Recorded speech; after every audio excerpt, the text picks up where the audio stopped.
O que você faria se descobrisse que a paz que você tanto procura nunca esteve onde você achava? Essa pergunta me persegue enquanto caminho, não entre árvores ou trilhas, mas por dentro de mim. Cada passo é um pensamento. Cada pensamento, uma pergunta. Vivemos em busca de paz, de silêncio, de um lugar onde possamos finalmente respirar. Mas quanto mais corremos atrás disso, mais distante parece estar. Já notou? É como tentar dormir mais rápido. Quanto mais força você faz, mais acordado você fica. É como tentar ser espontâneo de propósito. É como tentar controlar a própria liberdade. E aí entra Lao Tse, um velho chinês de barba longa, envolto em mistério, que viveu cerca de 500 anos antes de Cristo. Pouco se sabe com certeza sobre sua vida, mas o que se sabe é suficiente para bagunçar sua mente.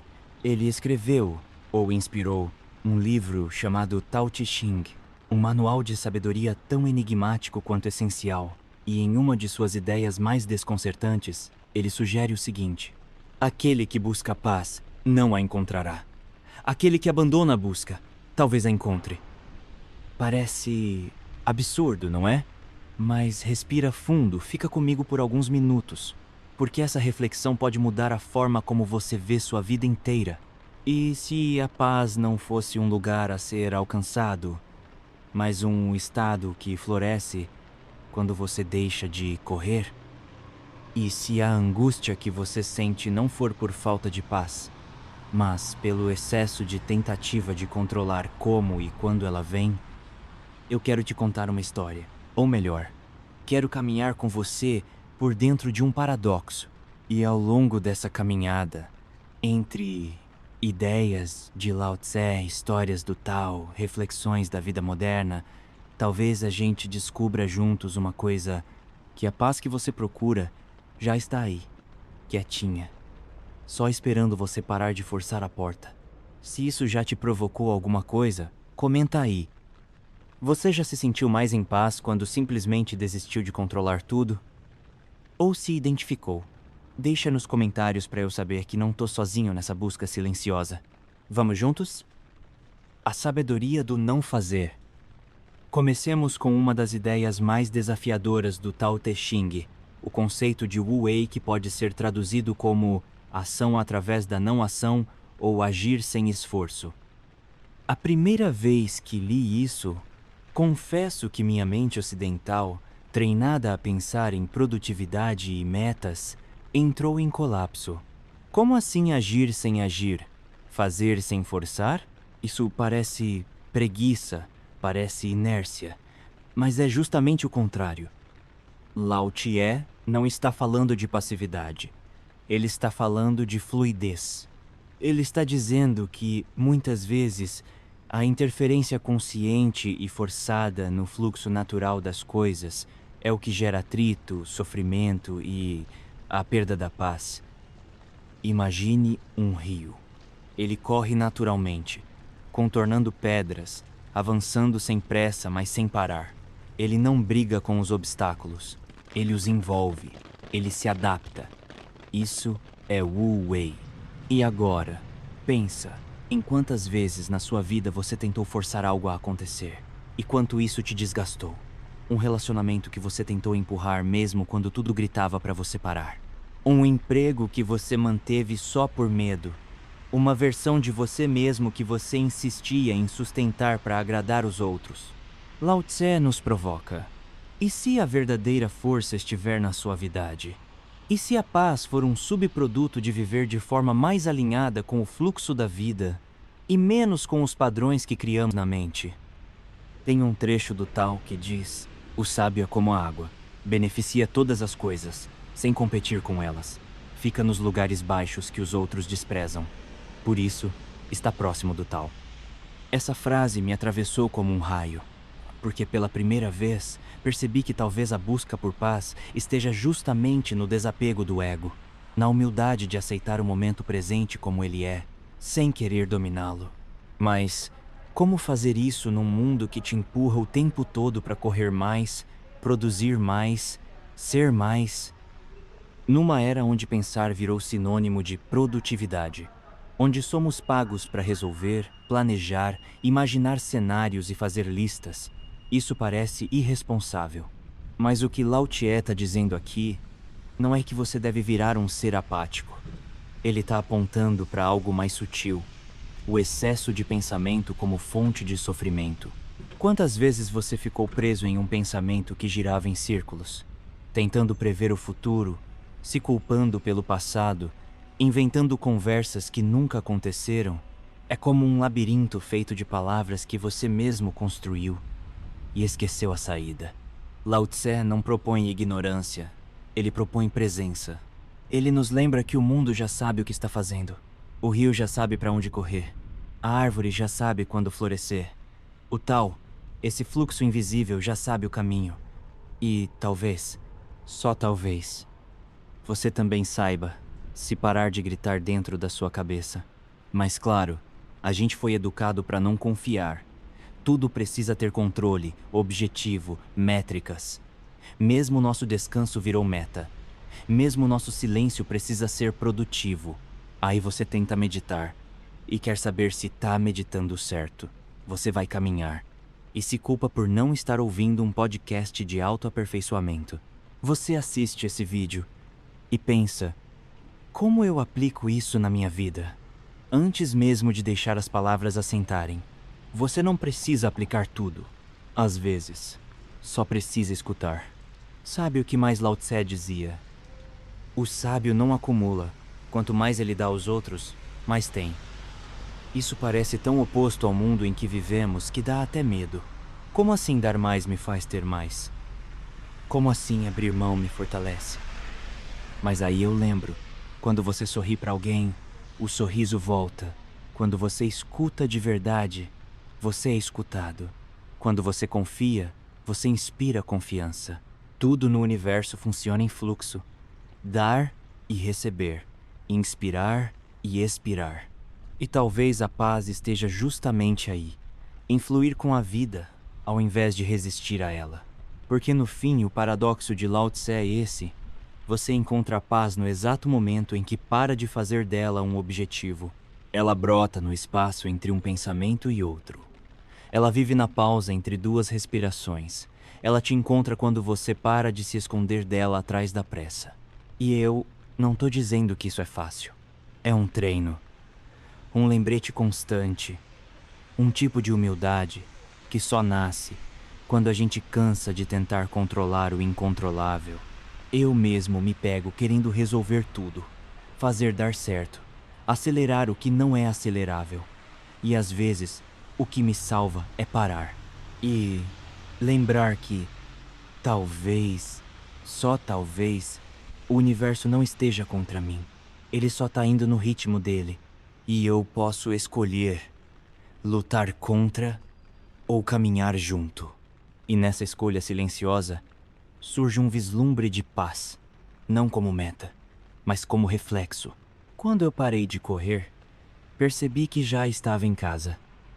Enquanto eu me afasto mentalmente das palavras de Lao Tse, fico com a sensação de que ele nunca quis nos ensinar algo novo, apenas nos lembrar daquilo que esquecemos.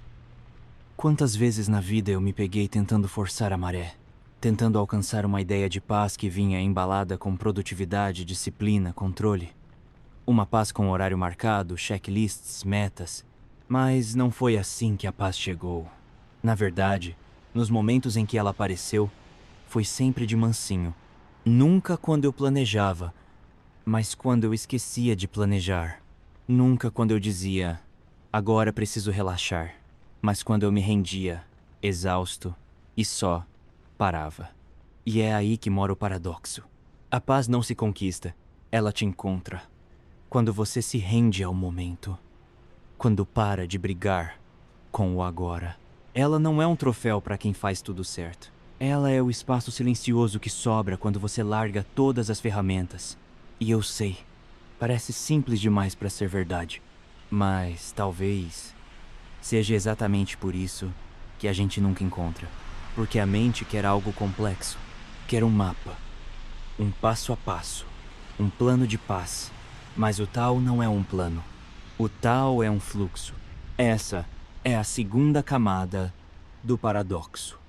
Nós vivemos numa era onde se vende a paz como um produto. Aplicativos de meditação, retiros espirituais, gurus digitais. Nada contra, muitos deles ajudam. Mas o risco é que a gente transforme a busca por paz numa nova obsessão. E Lao Tse nos alerta. Quanto mais leis e proibições existem, mais o povo empobrece. Quanto mais ferramentas afiadas existem, mais o caos se instala. Ou seja, talvez o excesso de tentativas esteja nos afastando do essencial. Enquanto caminho por essas reflexões, penso no quanto a simplicidade tem sido um luxo esquecido. O silêncio virou desconforto. A pausa virou sinônimo de improdutividade. Mas talvez seja justamente nesses espaços vazios que a paz possa aparecer. Porque a paz não grita, ela sussurra. E é nesse ponto que a jornada se torna interna. Não é mais sobre mudar o mundo lá fora. É sobre ajustar a mente com a qual você olha. O caminho sem caminho. Tem uma frase de Lao Tse que diz: o Tao que pode ser descrito não é o Tao eterno. E quando li isso pela primeira vez, confesso, fiquei irritado. Como assim você começa um livro dizendo que não pode explicar aquilo que o livro vai tentar explicar? Parece piada. Mas, como quase tudo em Lao Tse, não é. O Tao, essa palavra difícil de traduzir, é, ao mesmo tempo, o caminho e a essência de todas as coisas. É o fluxo invisível que governa o universo. A inteligência silenciosa que faz uma flor desabrochar, que move as nuvens, que dissolve a noite na manhã. E o ponto é, o Tao não pode ser possuído, não pode ser controlado, não pode ser forçado. Quanto mais você tenta capturá-lo, mais ele escapa. É como tentar agarrar a água com as mãos fechadas. Só resta o vazio. Talvez seja por isso que nossa busca por paz muitas vezes se torna frustrante, porque tentamos tratá-la como um objeto, algo que você adquire, alcança, conquista. Mas paz não é troféu, paz é um reflexo da maneira como você se relaciona com a vida. E aí, voltando à vida de Lao Tse, a história diz que ele foi arquivista imperial, um homem de sabedoria respeitado. Mas um dia, desiludido com a corrupção e o caos do mundo, ele decidiu partir. Montou um búfalo e seguiu rumo ao oeste, para nunca mais ser visto. Na fronteira, um guarda reconheceu quem ele era e implorou que deixasse algum ensinamento antes de partir. Foi assim que, dizem, nasceu o Tao Te Ching, um livro de poucas palavras e infinitas interpretações. Pensa nisso. Ele não fundou uma escola. Não criou uma religião. Ele simplesmente partiu. Deixou as palavras e foi embora. Isso diz muito sobre a natureza do Tao. Porque quem vive alinhado com ele não precisa provar nada. E eu fico pensando, quantas vezes a gente vive para provar? Para mostrar que somos bons, produtivos, espirituais, evoluídos. Quantas vezes a paz que buscamos é, na verdade, a aprovação dos outros fantasiada? Talvez a gente esteja exausto não por causa da vida, mas por causa da constante necessidade de justificar nossa própria existência. Lao Tse propõe o oposto, viver como a água, suave, profunda, necessária, e ainda assim, sem alarde. A água é fluida, macia e maleável, mas a água desgasta a rocha, que é rígida e não pode ceder. Essa é uma das grandes lições do Tao. A suavidade vence a dureza. O ceder é mais forte que o resistir. O vazio é mais útil que o cheio. É contraintuitivo, eu sei. Mas pensa bem. Quantas vezes você já encontrou paz não quando algo deu certo, mas quando você simplesmente aceitou que não estava no controle? Isso não significa desistir da vida. Significa confiar nela. Deixar de guerrear com tudo. parar de negociar com o momento presente. Quando você faz isso, algo muda. Não de fora para dentro, mas de dentro para fora. É sutil, é silencioso, mas é real. A paz como subproduto tem um ensinamento no Tao Te Ching que sempre me pega de surpresa. Pare de pensar e acabe com seus problemas. Lao Tse não nos convida a nos isolarmos ou nos tornarmos indiferentes. Ele só propõe que a gente confie, que aprenda a observar mais do que interferir, que pratique o não fazer, não como preguiça, mas como sabedoria. E aí, eu pergunto pra você, quando foi a última vez que você simplesmente se permitiu não fazer nada? Quando foi a última vez que você olhou para um problema e decidiu confiar no tempo, ao invés de forçar uma resposta? A paz não está no fim da estrada. Ela está nos detalhes do caminho. No momento em que você respira fundo e percebe que, mesmo que tudo esteja caótico, você ainda está aqui. E isso basta. Se essa reflexão te tocou, comenta aí. Qual foi o momento mais inesperado em que você sentiu paz? Ou deixa nos comentários se você, assim como eu, tá aprendendo a caminhar sem pressa. E se você conhece alguém que vive correndo atrás da tal paz, compartilha esse vídeo. Às vezes, a gente só precisa de uma pausa para lembrar que já estamos onde deveríamos estar. Nos vemos no próximo vídeo. Em silêncio ou em paz.